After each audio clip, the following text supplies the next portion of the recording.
നിങ്ങൾക്ക് എന്താണോ ഭ്രാന്താണോ ദുബായിൽ നിന്ന് നാട്ടിലേക്ക് മീൻ കൊണ്ടുവരാൻ? നാട്ടിലെന്താ മീനില്ലെന്ന് എന്നാ കേട്ടോളി മക്കളെ. കണ്ണൂര് ബീച്ച് കടപ്പുറത്തിന് തൊട്ട് പക്കത്തുള്ള മുൽപ്പലങ്ങാടി ബീച്ച് കാണിതാ 5 മീൻ കൊണ്ടോണി. ഇതാ നാട്ടിൽ കിട്ടൂല, കാരണം സാൽമോൺ ഇതാ സീബ്രീമീൻ, അതേപോലെ കൊണ്ടുപോലത്തെ ചെമ്മീന്.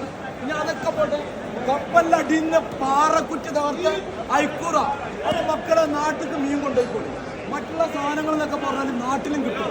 ഇതാ ഈ ഓറഞ്ച് കളറുള്ള മുല്ലപ്പൂവരത്തെ ഏത് ഈ സാൽമോൺ എന്താ, ഇത് നാട്ടിൽ കിട്ടൂല. നല്ല മീൻ കഴിക്കണേ ദുബായിൽ നിന്ന് നാട്ടിൽ കൊണ്ട്. വെറും കൈയോടെ ഹമരിയാപ്പൂർത്തി വന്ന് പെട്ടവനാ രവി. ഈ കടവിൽ പലചരക്കും പച്ചക്കറിയും തോളെ ചുമന്ന് ഇവിടെന്നാ കച്ചവടത്തിൽ രവിയുടെ തുടക്കം. അത് മറക്കാൻ ഇഷ്ടമില്ലാത്തതുകൊണ്ടാ ഇന്നും ഈ പോർട്ടിലെ കച്ചവടം രവി ഇങ്ങനെ കൈയടക്കി വെച്ചിരിക്കുന്നത്. ये कौन? आइए ना रवि साहब,